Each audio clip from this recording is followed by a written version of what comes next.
ప్రభు అయిన యేసుక్రీస్తు నామములో మీకందరికీ నా యొక్క వందనాలు చెల్లిస్తున్నా. మీరంతా బాగున్నారా? చాలా సంతోషం. మరి ప్రతి ఆదివారం కూడా వాక్యం చెప్పకముందు ఏదైనా ఒక ప్రశ్నకు మరి జవాబిచ్చి వాక్యంలోకి వెళ్తున్నాం. ఈరోజు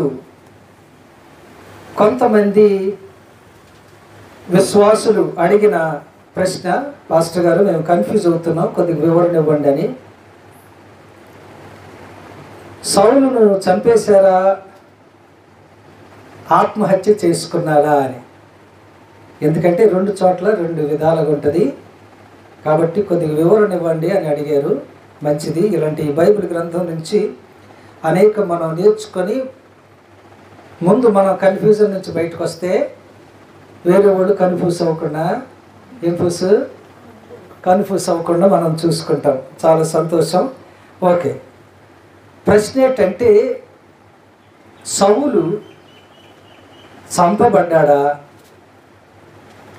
ఆత్మహత్య చేసుకున్నాడా? అదే కదా ప్రశ్న. Very good. ఓకే, ఇలాంటివి చాలా నేర్చుకోవాలి మనం. ఓకే, మరి ప్రశ్న అడిగిన విశ్వాసులు అందరూ మరి మీరు ఏ ప్రాంతం వారైనా దయచేసి గమనించాలని మీకు జాగ్రత్తగా చెబుతున్నా. ఓకే, ముందు సౌలు, ఓకే ఇంగ్లీష్లోనైతే SAUL సాల్. ఓకే, కొన్ని చోట్ల హెబ్రీ భాషలో SHAUL షాల్ అని ఉంటుంది. సాల్ SAUL, అలాగే SHUL షాల్ అని ఉంటుంది. షాల్ అంటే ఆస్క్డ్ ఫర్, దాని అర్థం ఏంటంటే ఆస్క్డ్ ఫర్, దాని తెలుగులో ఏమంటారు? ఇంగ్లీష్లో అయితే ఆస్క్డ్ ఫర్, అడగబడిన వ్యక్తి లేదా బ్రతిమిలాడిన, అంతేనా? బ్రతిమిలాడబడిన వ్యక్తి అని అర్థం. అయితే డైరెక్ట్గా నేను మళ్ళీ మీరు వేరే వేరే ప్రశ్నలు అడగకుండా అన్నిటికీ జవాబు ఒకేసారి ఇస్తున్నా. ఈ సౌలు అనే పదం బైబిల్ గ్రంథంలో పాత నిబంధనలో నలుగురు వ్యక్తులకి ఇవ్వబడింది.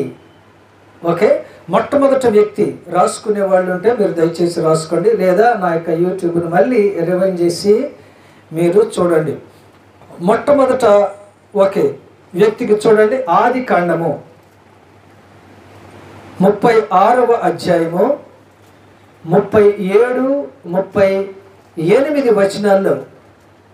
ఓకే, దిస్ నేమ్ సాల్ is used for 4 different persons in the Old Testament.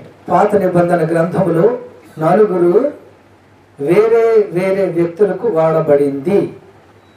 Okay, the first person is, మొట్టమొదటి వ్యక్తి ఏంటంటే the book of Genesis chapter 36 verses 37 and 38. ఆది కాండము 36వ అధ్యాయము 37, 38 వచనాల్లో మీరు చదివితే అక్కడ ఎదోము రాజు పేరు ఏం పేరట? సౌలు. అర్థమవుతుందండి? ఎదోము రాజ్యాన్ని పరిపాలించిన ఉందా? ఒకే సౌలు అని. మళ్ళీ ఎందుకంటే ఎందుకు అంటే మళ్ళీ ఎంతమంది ఉన్నారని మళ్ళీ ప్రశ్న అడుగుతారు. అందుకనే ఈ తిప్పులన్నీ ఎందుకని అన్ని ముందుగానే చెబుతున్నా. ఒక రెండవ వ్యక్తి, the second person is from the same book Genesis chapter 46 verse 10. ఇంకొక సౌలు ఎవరయ్యా అంటే ఆది కాండము 46వ అధ్యాయము 10వ వచనములో. Okay, the last son of Simeon యొక్క చివరి కుమారుడి పేరు ఏం పేరేనుంది? సౌల్ అనుందా? సౌల్. ఓకే, ఇక మూడవ వ్యక్తి, the third person. Okay, first Chronicles అంటే దినవృత్తాంతాలు మొదటి గ్రంథం. The first Chronicles chapter 6 verse 24, 6వ అధ్యాయము 24వ వచనములో ఆ లివైట్ ఆఫ్ ది కొహతైట్ అంటే కహతీయుల లేవీయుడు. ఈయన ఎవరటండి? ఒక లేవీయుడు. కొహతీ వంశానిక అది దేనికంటారో దాన్ని. ఓకే ఇప్పుడు 4వది ద 4th వన్. ఇది చాలా ఇంపార్టెంట్. ఈ వ్యక్తి గురించే మనం ఈరోజు చూస్తున్నాం కదండి. ఈ వ్యక్తి గురించి అనుమానం వచ్చింది మనకు. 4వ వ్యక్తి ఎవరైనా? ఓకే, సమూయేలు మొదటి గ్రంథం, the first book of Samuel chapter 9 verses from 1 onwards. Okay, అంటే సమూయేలు గ్రంథం మొదటి అధ్యాయం 9వ అధ్యాయంలో 1 నుంచి అలా చదువుకుంటూ వెళ్తే మీకు సౌలు సౌలు సౌలు అని చాలా చోట్ల మీకు ఆయన కనబడతాడు. ఈయన ఎవరు అంటే చెప్పండి, ఎవరు ఈయన? ఇజ్రాయేలు ప్రజలకు మొట్టమొదటి అరాజు కదండి. ఎవరు కుమారుడు? కీష్, అంతేనా? కీష్ యొక్క కుమారుడు. ఏం ఎత్తుక్కుంటూ వచ్చాడు?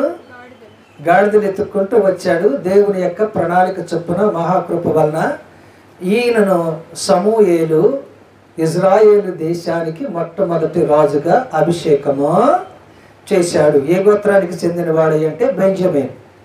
ఒక తెలుగులోనైతే బెన్యామీను గోత్రానికి చెందిన వ్యక్తి. ఇజ్రాయేల్లో గోత్రాలు ఉన్నాయి కదా, 12 గోత్రాల్లో ఇదొక గోత్రము. ఓకే, ఇప్పుడు జాగ్రత్తగా మనం చూద్దాం. ఈయన మరణము, ఇది అసలైన ప్రశ్న. అసలైన దానికి వచ్చాం. ఈయన మరణం గురించి మనం మొట్టమొదటి చూద్దాము. సమూయేలు మొదటి గ్రంథము 31వ అధ్యాయము 3 నుంచి 6 వచనాల దాకా ఏమని ఉంటుంది? ఈయన ఏం చేసుకొనేను? ఆత్మహత్య చేసుకొనేను అని ఉంటుంది. If you go through the first book of Samuel chapter 31 verses from 3 to 6, there it says King Saul committed suicide. ఏం పెట్టండి? ఆయన తనను తాను ఆత్మహత్య చేసుకొనేను అని ఉంటుంది, అంతే కదా. ఓకే, ఇప్పుడు రెండవది మనం కానీ గమనిస్తే సమూయేలు 2వ గ్రంథము 1వ అధ్యాయము 5 నుంచి 10 వచనాలకు చూస్తే ఏమని ఉంటుంది అటండి? హత్య చేయబడెను. ఎవరు ఆయన పేరు? ఆయన ఎవరు? నీ పేరు ఏం పేరు అంటే నా పేరు అమాలేకీయుడు, అంతేనా? నా పేరు అమాలేకీయుడు. ఓకే, వేరే వాళ్ళు ఒక అన్యులు నన్ను చంపడం నాకు అవమానం, కాబట్టి నువ్వు కత్తి తీసి నన్ను చంపమని ఎవరు? సౌలు చెప్తే ఎలాగ చచ్చిపోతాడు కదా అని నేను ఆయన ఏం చేశానట? చంపేశాను అన్నాడు. అర్థమైందండి? ఇది ఫాల్స్ స్టేట్మెంట్, ఇది తప్పు. ఓకే, ఎవరు ఏమని చెప్పాడు చూడండి. మీరు గమనిస్తే ఎందుకు తప్పను నేను చెప్తున్నాను అంటే చూడండి, దినవృత్తాంతాలు మొదటి గ్రంథం 10వ అధ్యాయం 1 నుంచి 9 వచనాల దాకా కానీ మీరు చదివితే అక్కడ మనకు తెలుస్తున్నది ఏంటి? క్విక్గా చదువుతారా? 10వ అధ్యాయం త్వరగా, మళ్ళీ 10వ అధ్యాయం 1 నుంచి చెప్పేటాడు. జాగ్రత్తగా, టైం లేదు మనకు, స్పీడ్గా.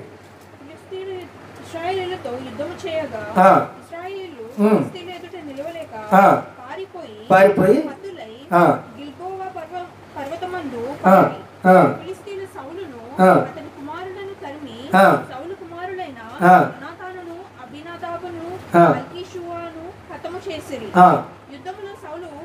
ఓడిపోచుండెను గనుక అతడు అంబులు వేయువారి కంటపడి వారి చేత బహుగాయములు నొందెను. అప్పుడు సౌలు, ఈ సున్నతి లేని జనులు వచ్చి నా మానభంగము చేయకుండా నీవు నా కత్తి దూసి నన్ను పొడిచివేయమని తన ఆయుధమును మోయువానితో అనగా, ఆయన ఎవరు కాదు చెప్పింది, ఆ వ్యక్తి ఎవరితో చెప్పారు? తన ఆయుధాలు మోసే వాళ్ళతోనే చెప్పాడు. ఆ ఆయుధాలు మోసే వ్యక్తి దేనికి చెందినవాడు? తోటి ఇజ్రాయేలీయుడు. అర్థమవుతుందా? ఎందుకంటే వీళ్ళు ఇజ్రాయేల్ దేశస్తులు కదా. ఓకే, అంటే సౌలు ఎవరు? రాజు, ఇజ్రాయేలీయుడు, సున్నతి ఏదో పొందిన వ్యక్తి. అర్థమవుతుందా? ఓకే, ఈ ఆయుధాలు మోసే వ్యక్తి కూడా ఎవరు? ఇజ్రాయేలుడు. ఈయన కూడా ఏం పొందిన వ్యక్తి? అంటే వీళ్ళిద్దరు కూడా దేవుని బిడ్డలు. ఎవరిని వచ్చి చంపమన్నాడు? అది. కానీ అక్కడ అమాలేకుడు ఏమంటున్నాడు? ఆయన సున్నతి పొందిన వ్యక్తి. అంటే ఆయన చెప్పిన స్టేట్మెంట్ ఏంటి? మీకు గుర్తయితా? మనసులాయో పురంజచ్చే మాలుమాయ్ నై మాలుమాయ్ అర్థమైంది కదా. అది అంటే అమాలేకీయుడు దావీదుకు చెబుతున్నది అబద్ధం. ఎందుకంటే నీవు సున్నతి పొందని వాడివి, నీవు అమాలేకీయుడివి, నిన్నొచ్చి నన్ను చంపమని నేను ఎందుకంట? అంతేనా? ఎందుకని? ఇక్కడ దినవృత్తాంతాలు మొదటి గ్రంథం 10వ అధ్యాయంలో నా ఆయుధాలు మోసే వ్యక్తిని వచ్చి నన్ను చంపమన్నాను కానీ అమాలేకుడు వచ్చి చంపమని నేను చెప్పలేదు. అది అబద్ధం. ఎందుకు చెప్పాడు ఆ వ్యక్తి అయ్యా అంటే,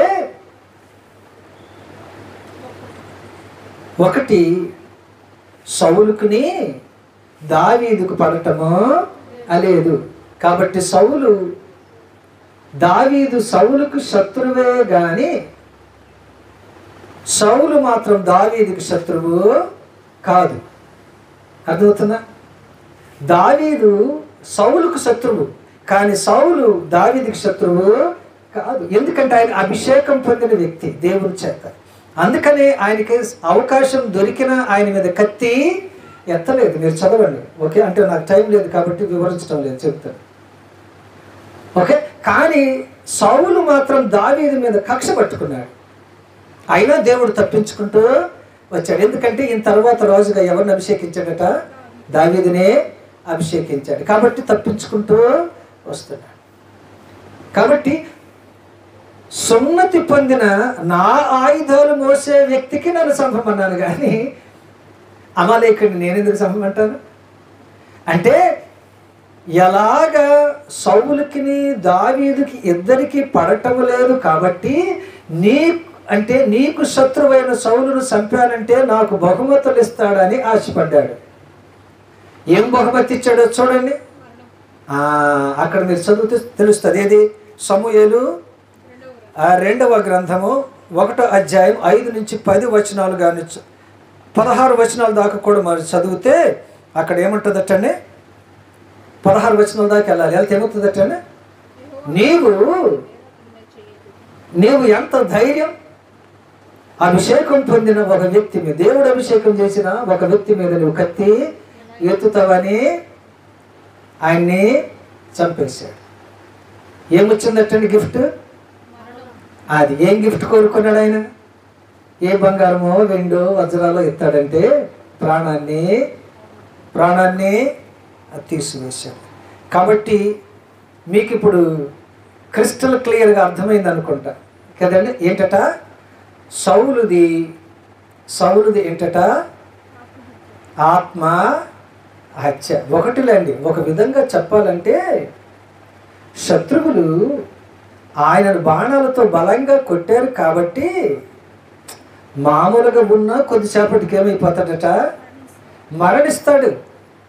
కాకపోతే వాళ్ళు వేసిన బాణాలకి నేను చనిపోయాను, ఒక అన్యుడు వేసిన దానికనే నింద లేకుండా ఈయన ఏం చేశాడట? ఈయన కత్తి మీద ఈయన పడి మరణించాడు. కాబట్టి అమాలేకీయుడు చంపలేదు, ఈయన ఆయుధాలు మోసే వ్యక్తి చంపలేదు. ఓకే, ఎవరట?